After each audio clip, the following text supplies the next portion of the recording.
Hello everyone, welcome to Archimedic Coach. In this section we discuss neuroanatomy here. We start from the neuroanatomy and all the other topics will study later. So basically in neuroanatomy we are going to discuss about the development of central nervous system, how the central nervous system is developed. It means that we are going to study here embryology first. After that we study each and every part of our central nervous system. In first part we discuss here how the nervous system is developed. When in embryonic condition this nervous system will gets developed in which weeks, in how many weeks they are developed. So the neuroanatomy is basically the anatomy of nervous system. The structural component of nervous system is related to them. So first we are going to see how the nervous system is developed in which weeks. For these studies we have to understand a term that is neurulation. Neurulation is the basically term is representing the process of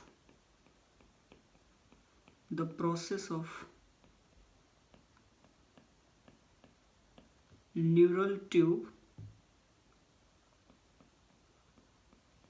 development.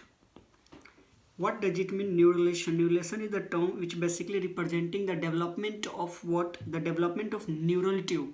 What is neural tube? Neural tube is the tube which is formed in the embryonic condition through which the central nervous system, it means our brain, and the spinal cord is both the brain and spinal cord is developed basically from this region.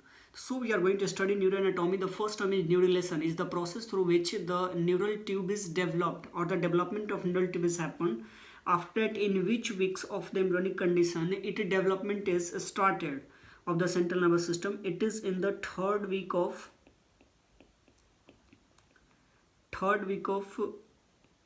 embryonic condition in which the development is started. Next point, how its development is started. What are the structures they are participate in the formation of central nervous system in your embryonic condition? There are the germ layers are present. Germ layers you know from the childhood. There are the three germ layers we basically discuss. And now we are going to see what are the three germ layers which are participating. The germ layers are forming our central nervous system. There are the basically three germ layers. Other thing where the germ layers are come, how they are formed, we discuss later in the embryology section, step by step. For now we have to memorize the three germ layers are starting. They are producing our central nervous system. These three germ layers we know from the childhood: ectoderm, mesoderm, and the third one is endoderm. So these are the three germ layers through which the central nervous system is developed. How the central nervous is developed from these three regions we can see here in a diagrammatic view. The first, suppose that this one is our ectoderm, and suppose this is our endoderm. Supposed to be this structure is representing here mesoderm, or basically these terms are called as somites. The blue one is both sides, they are the somites, and in between them there is several different types of structure present. We discuss later, but now for now ectoderm, mesoderm, endoderm. Next point we can see here, in between them this mesodermal structure. This mesodermal structure is having notochord is present. What is structure? Notochord. And this notochord is sending signals. This notochord is doing what? This sending signals to the ectoderm. They're sending signals to the ectoderm, and through this signaling the ectoderm gets thickened. The thickening of ectoderms will happen here. They are gets thickened in this manner. They get thickened. After their thickening, they forming, we can see there is a plate like a structure is formed, and that structure is called as neural plate. And this neural plate is also called as neuroectoderm. why it's called as neuroectoderm? Because it's development from the neural plate. What is the ectoderm is lined here. What is this one is called as? This line is called as what? This is called as surface ectoderm. Surface ectoderm. There are the two names. The first one is ectoderm, is basically they gets thickened and they're forming the neural plate. After that it is also called as the neuroectoderm, and what the lining through which there gets thickened, this lining is called as surface ectoderm. Next point, what is happened through these somites? These somites are basically divided into two parts in this manner. The inside one is called as a sclerotome, and the outer one is called as dermamyotome. So what are the structure is called as sclerotome? A sclerotome and dermamyotome is combinedly called as somites, and it is the part of mesoderm.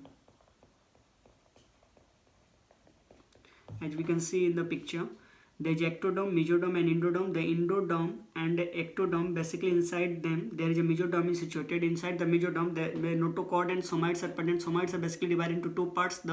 What are the structure closer to the notochord is called as somites, and outside the structure is called as dermamyotome, and these two structures combinedly called as somites. These are the parts of mesoderm, and the notochord sending signals to the ectoderm. They gets thickened, they forming neural plate, and after that it is also called as the neuroectoderm, and the structure through which the neural plate is laid, that one is called as surface ectoderm. So these are the structure important here. Next point we are going to see here, this neural plate,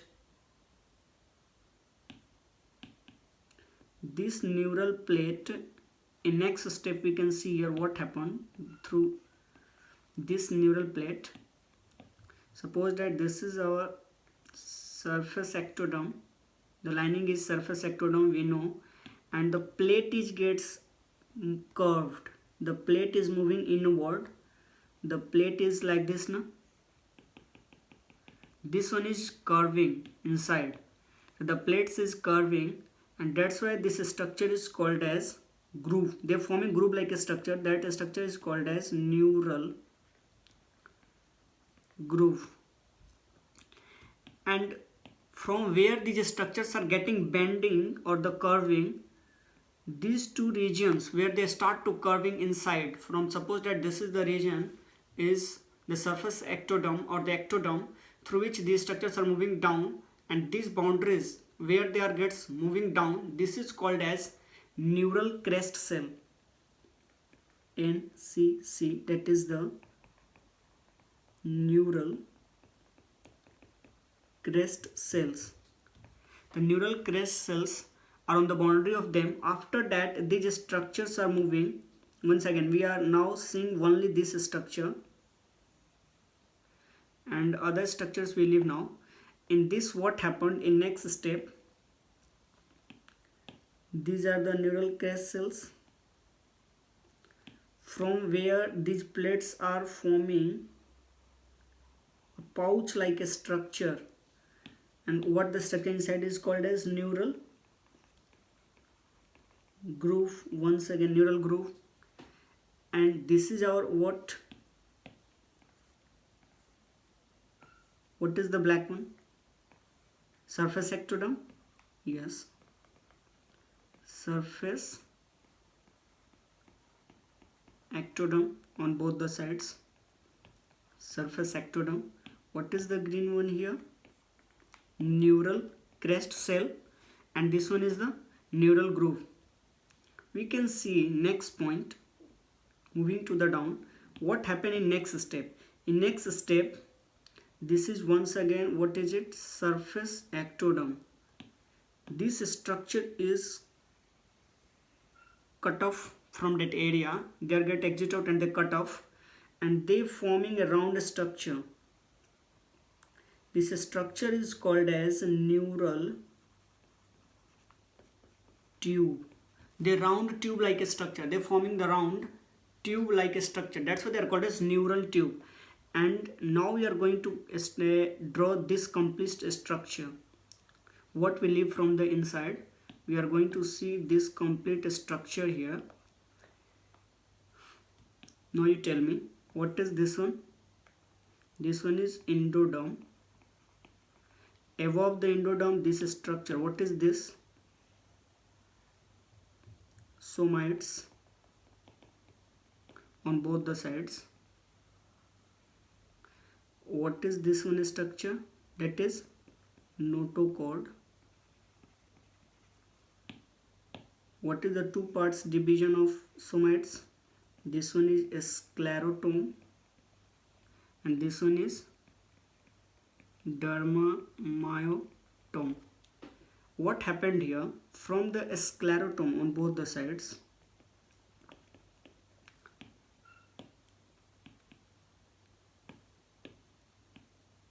from the sclerotome, a structure is surrounding, from the sclerotome, a structure is surrounding both the neural tube and notochord.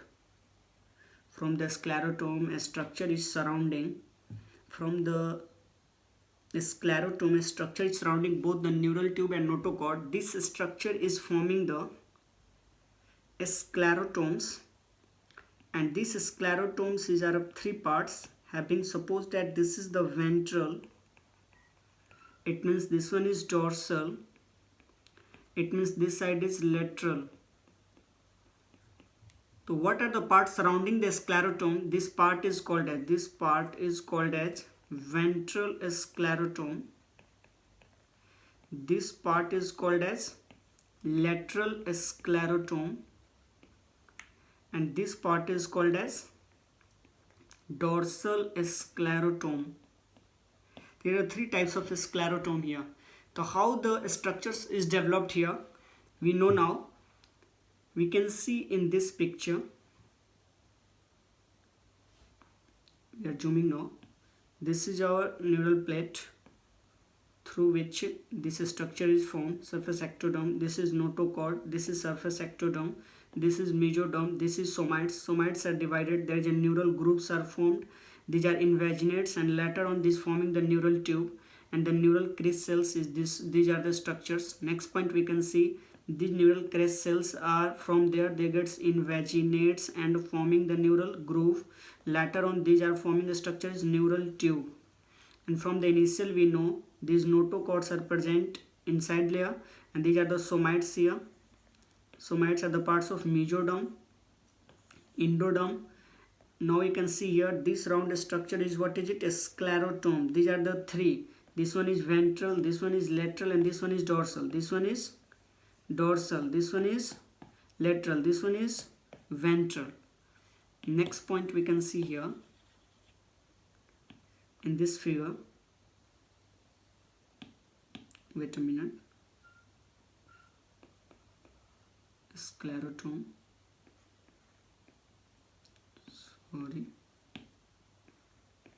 Lateral sclerotome, ventral sclerotome.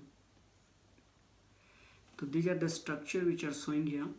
In this structure we can see these are the dermamyotome, this much structure,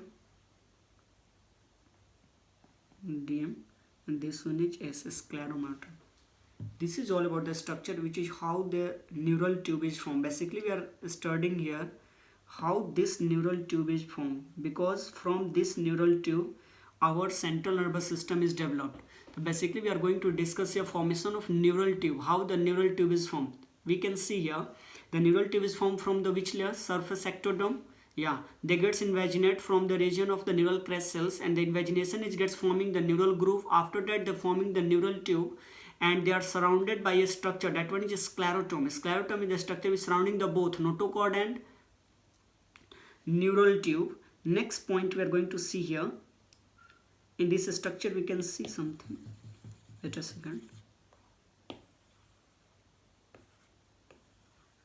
Now we study here the process of development of neural tube is called as neurulation here.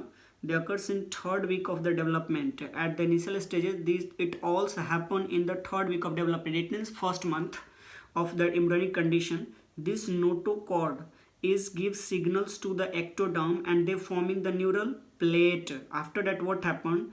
this ectoderm is gets forming the surface ectoderm, that is black one, and after the neural ectoderm is formed by the invagination form of the neural groove and then forming neural tube. We discuss it. Now next point we can see below it, neural crest cell. Neural crest cells, we know neural crest cells from where they are the invagination. In the modern concept, the neural crest cells are also called as germ layer, and that is the fourth germ layer in modern concept. In the modern concept, which one is the fourth germ layer? That is the neural crest cell. You have to memorize a little bit about this. Next one we are going to see down structures. Somites. What is somites? We discussed already. Somites are the forming sclerotum and dermamyotum. Sclerotum is forming basically what? In the ventral, dorsal and lateral, and they are forming the both neural tube and surrounding the neural tube and notochord. Dermamyotum forming the dermis of the skin or the muscles, myotum basically. Now we are seeing here these structures. We have to just read because we discuss everything. Neural tube formation is initiated. Neural tube first time formed in our cervical region. Cervical means neck region. Neural tube is first time formed in our neck region. Next point is written here. The upper and lower end of neural tube. It means suppose that this is a tube and this is the upper end and this is the lower end. The upper and lower end of, suppose that this is the neural tube, the upper end of neural tube and lower end of, they are communicating with an amniotic cavity. They are communicating with which cavity? Amniotic cavity, the cavity inside it, and they are the anterior and posterior neuropores. Anterior, it means this one anterior and this one is posterior. Posterior neuropore, anterior neuropore, and this one is posterior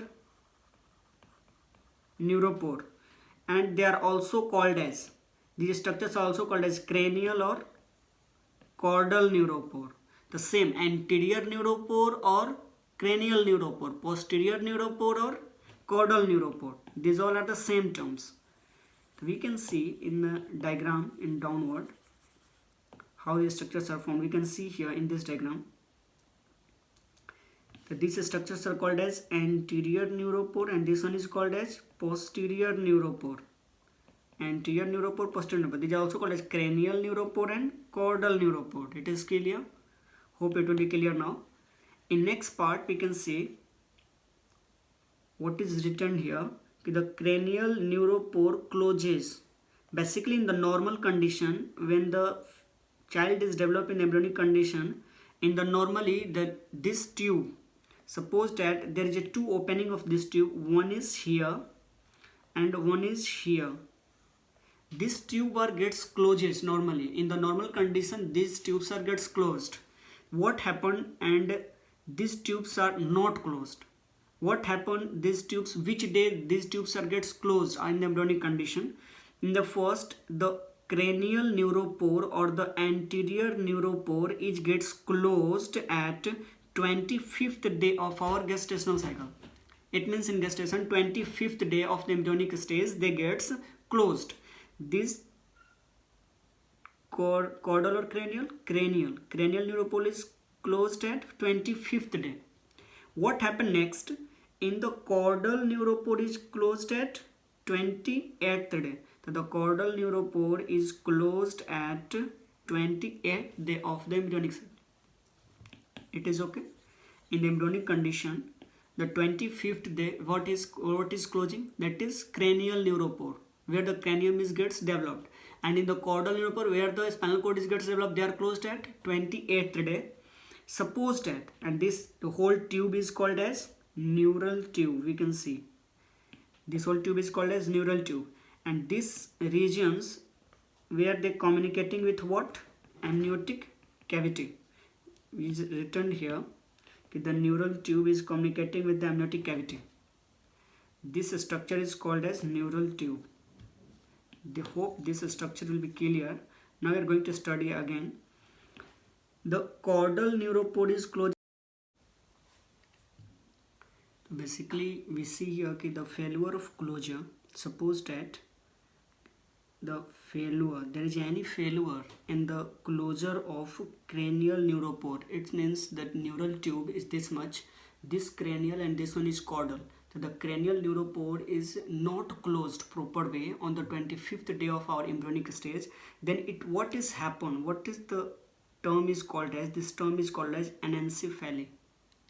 There is something defect, normally it's happen they are closed but they are not closed, these terms are representing here anencephaly. Next one, the failure of closure of caudal neuropore, they are called as Rehkes cases. Rehkes cases is the term which representing the non-closure of what, caudal end, and these both are what, this is a structure is what, neural tube, and this neural tube is gets defected, that's why they are called as, the term is here representing the neural tube defect on the upper and lower, that is caudal, that is cranial and caudal, cranial neuropore defect, caudal neuropore defect, combinedly neural tube defect.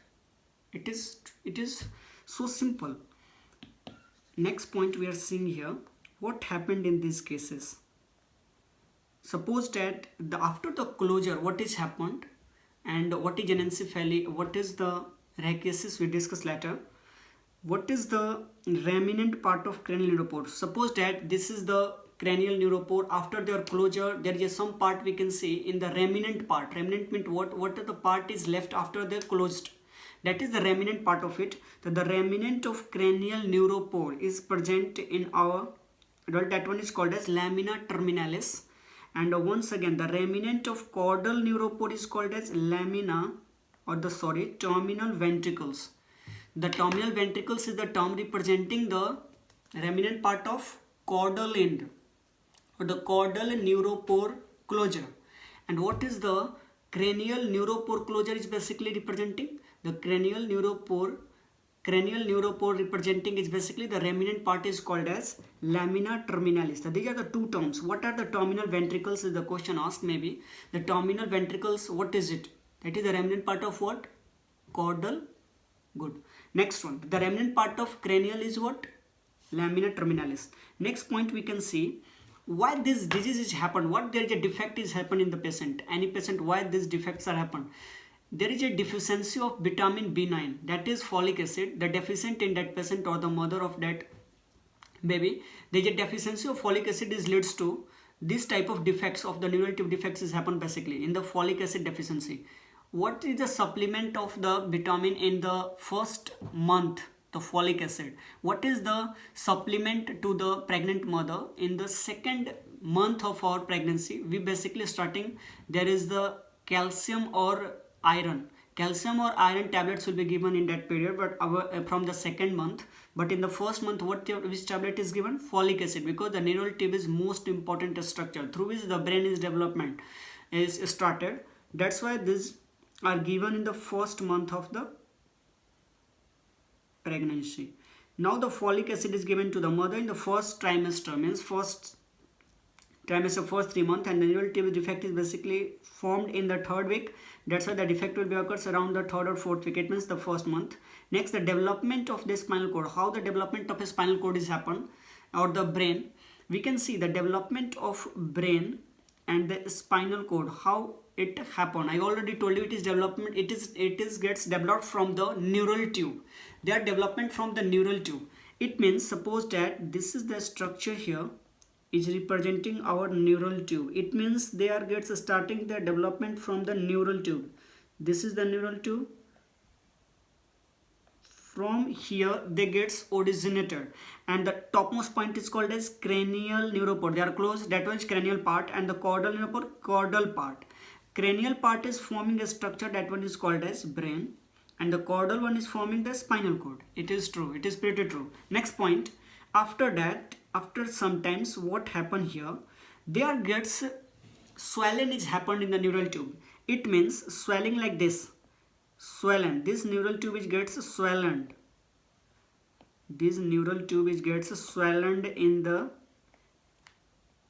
3 different views.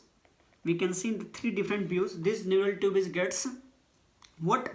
Swollen. And these swellen are called as primary vesicles. They're forming a vesicles like a structure, round.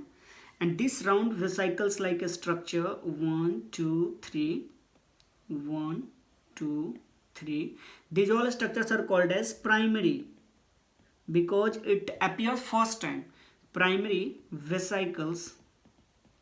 That's why they are called as primary vesicles. It appears first time, and that's why they are called as primary vesicles. What is the first swollen part is called? There is something name. In the second swollen part is some names, and the third swollen part.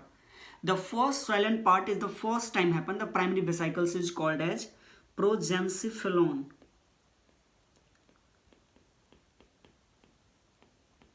Next point is called as in between them, the upper one and the lower one, they are called as mesencephalon.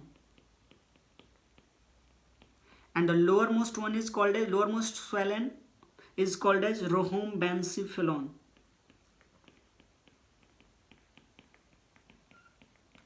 So these are the three swollen in the primary part, or the first primary vesicles part is the swollen. Primary vesicles from the neural tube is forming the, which structures PMR.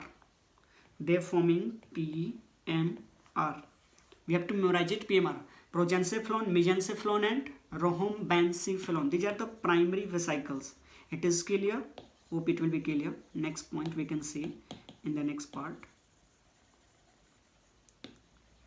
Next we are going to study here, next point, what happened. We see progencephalon, mesencephalon, rhombencephalon, first, second, third vesicles, and these are also called as primary vesicles. What happened after that? We are moving down and see there is a secondary vesicles is development. It means here we study like this. Primary vesicles, they are 3 in number. After that, what happened? These primary vesicles are gets forming and they gets modified into 2 vesicles like this. Suppose that I am removing the first one, it gets modified in this way. You can see they are forming 2 pouch like a structure, or the vesicles like a, vesicles means basically curve like a structure. They are forming 2 curve like a structure, and that's why they are called as secondary. Secondary what? Vesicles. The primary vesicles you know now, and secondary vesicles what? Their development from the primary vesicles. Same as in the lowermost part. It happen like this. And these are called as also secondary vesicles. In middle part, nothing is gets modified. They are primary, it means primary. They are gets just modified and they gets developed. We can see first part. These both are what? P. Middle one is M. And the last one is R. PMR. We know now. PMR. Next point we can see the secondary vesicles. These all are what? Primary. Now we are going to see this red one is first P. Green one is M. P. M, and these are the R. The P are divided into 2 parts, that is upper one and lower one. The upper one is called as telencephalon, lower one is called as diencephalon. Next, the middle one is same, that's why the mesencephalon, the same name is mesencephalon. Next one is that is the R parts, that is rhombencephalon is divided into 2 parts. The upper and lower part of the rhombencephalon, the upper part is called as metencephalon and lower one is called as myelencephalon. Understand me? TDM, we can memorize like this TDM, or we can memorize like this TD3M. That these all the 3 are in sequence. T stands for telencephalon and diencephalon in the sequence. Telencephalon, diencephalon is the part of first. P, that is progencephalon. And diencephalon is also part of progencephalon. Next M is coming, mesencephalon. We know beach wala means middle wala, we know.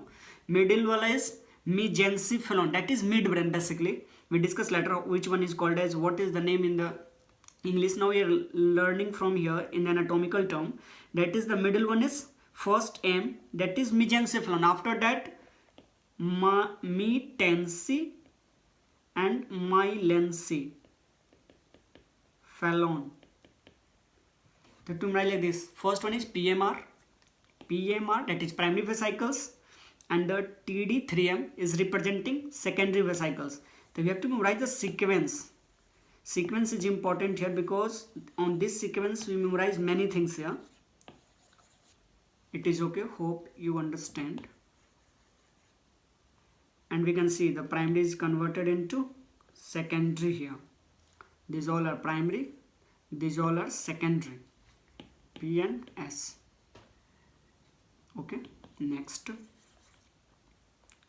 we are seeing here a table. Now we can see in this table clearly, we are going to mark here the cranial part of neural tube we are discussing now.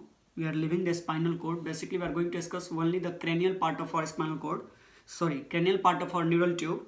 And the primary vesicles are forming what? Now you tell me. Primary vesicles are forming three parts basically, P, M, R.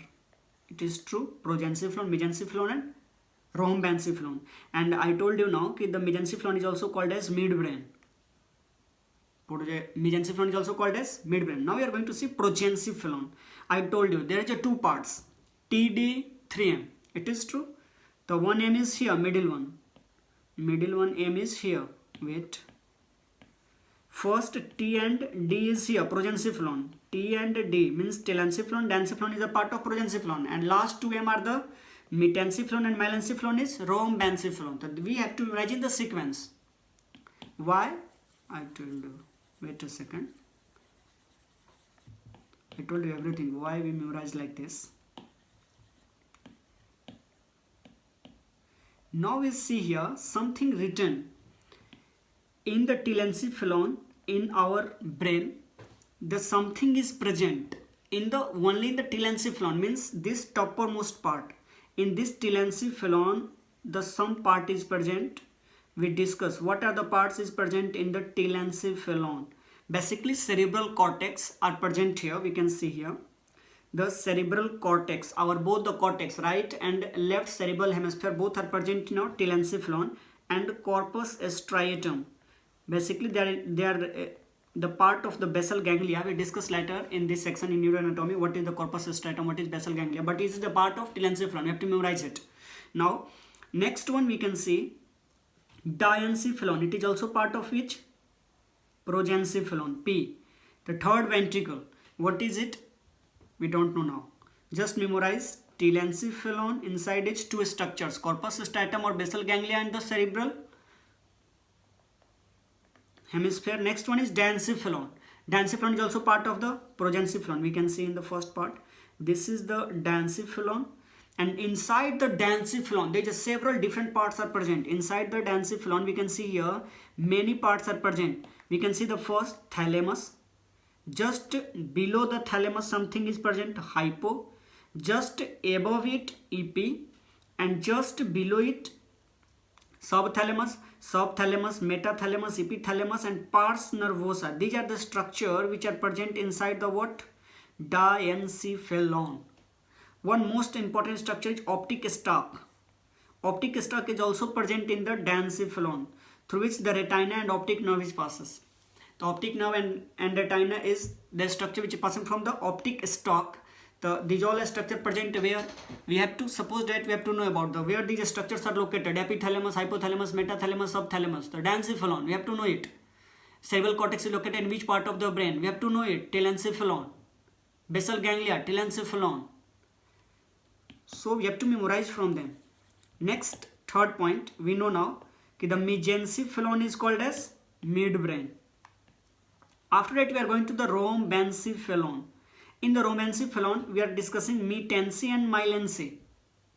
In the metencephalon, pons and cerebellum are included. In the metencephalon, only pons and cerebellum are coming. And in the myelencephalon, medulla is coming. I am going to draw here a structure. We can see. Suppose that this is our brain. This is our midbrain. This is pons. This is medulla. And this is your spinal cord. Suppose that this is midbrain. pons,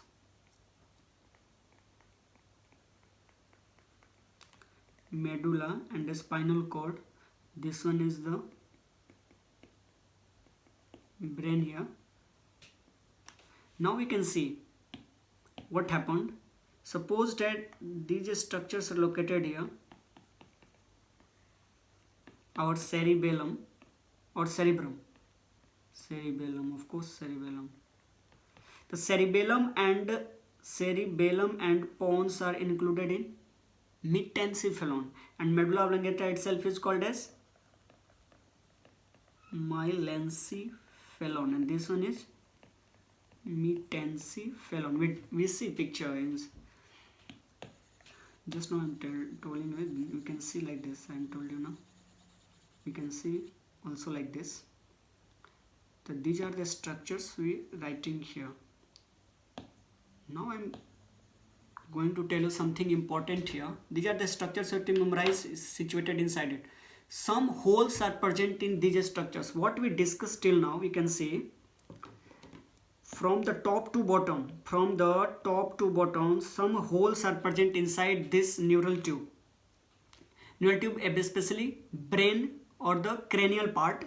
There are some holes are present in the telencephalon, some holes are present in the diencephalon, some pipe or the tunnels are present in the or the holes in the mesencephalon. Here no holes, and some pipes are present, some holes are present in the fourth ventricles. Sorry, myelencephalon. What is these holes are called as? These holes are basically called as ventricles. Ventricles is basically hollow structures are present there through which the CSF are regulated here in the circulation. CSF circulation is occurred through it in the ventricles. CSF is formed inside it, and the CSF is regulated, or they are moving up and down in the spinal cord or the brain. These CSF are passing through these ventricles. These all are the ventricles.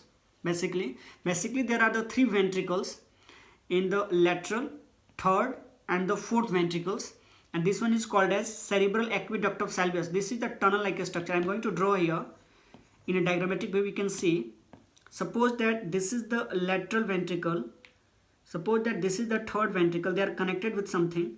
After that there is a long tunnel is coming, and this is opening into the fourth ventricle. These are the ventricles. This is hollow structure, the tunnels moving inside. This is the hollow structure, the tunnels moving inside. This is the hollow structure. These hollow structures are called lateral ventricle. Lateral ventricle is located in telencephalon. Third ventricle is located in diencephalon. Cerebral aqueduct of Salvius. This is the tunnel. The duct is present in which region? Mesencephalon, midbrain basically. And the fourth ventricle, what is the present? Fourth ventricle in mesency or myelency. They are basically in myelencephalon. So we have to memorize it. In which part of our brain these ventricles are located? Now tell me. Four ventricles are located in myelency or mesency. Of course in myelencephalon. Next we are going to see this diagram. Inside it, we are the see here cavities of inside the brain. What are the cavities, or the cavity is also called as ventricles? In telencephalon, lateral ventricles. In diencephalon, third ventricles. In mesencephalon, cerebral aqueduct of Salvius. Mesencephalon is also called as midbrain, or the metency and myelencephalon is having fourth ventricle, basically in the myelencephalon. Now these structures are also important to memorize where they are located. The first one is corpus striatum. We discussed they are located in with the basal ganglia in telencephalon, first part. Substantia nigra is located in midbrain, that is mesencephalon. Subthalamus is located in diencephalon. We have to memorize these important structures where they are located in our brain. Just memorize it. I will show you the location in different parts of our brain when we are going to discuss separate topics. The medial and lateral geniculate body, they are the parts of, they are connected with metathalamus, and they are the part of diencephalon. And the pineal gland is connected with hypothalamus. They are the part of diencephalon. So basically you have to memorize the corpus striatum is located in telencephalon. The medial and lateral geniculate bodies are located in our diencephalon. What are their role? What are the specific function of these structures? We discuss later. Now you have to memorize where they are located, in which part of our brain they are located, in which part of our brain they are present. We discuss. Now we can see in the picture. We see here these are the structures called as mesoderm. This is the neural groove. This is the neural crest cell. Sorry, this is the neural crest cell here, and these long are the surface ectoderm. Now you can see here, this is once again neural crest cells, neural groove, neural tube formation. This is the neural tube, this is the neural crest cells, they are differentiated. These are the somites, these are the endoderms. Now you can see here progenciflon, mesenchyflon. Once again, tell me, wait, I have to take some different colors, I can't see. Okay, I think the color is not working here.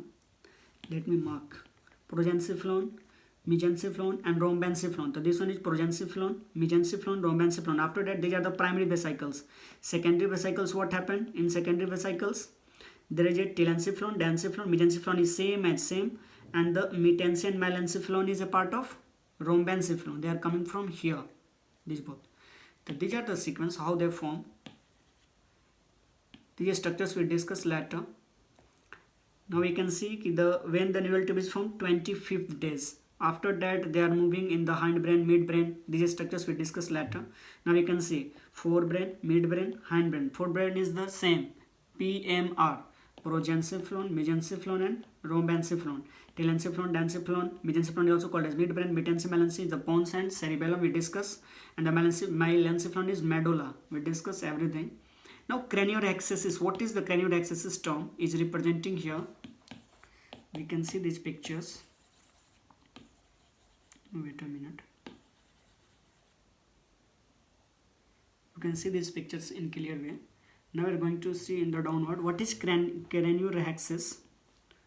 It is the term which is the severe form of neural tube defect. Suppose that in the any child is having neural tube defect is happened. What we can see in the posterior surface of the child, there is the neural tube. The spinal cord is not formed proper way. We can see like this. This is due to neural tube defect. So this is all about the development of central nervous system. In next part of anatomy, we discuss each and every segment of our nervous system. Suppose that in the cerebrum, suppose that what happened in the midbrain, in the pons, medulla. We discuss each and every part topics separately. So thank you and best of luck from my side. Studied well. All the best.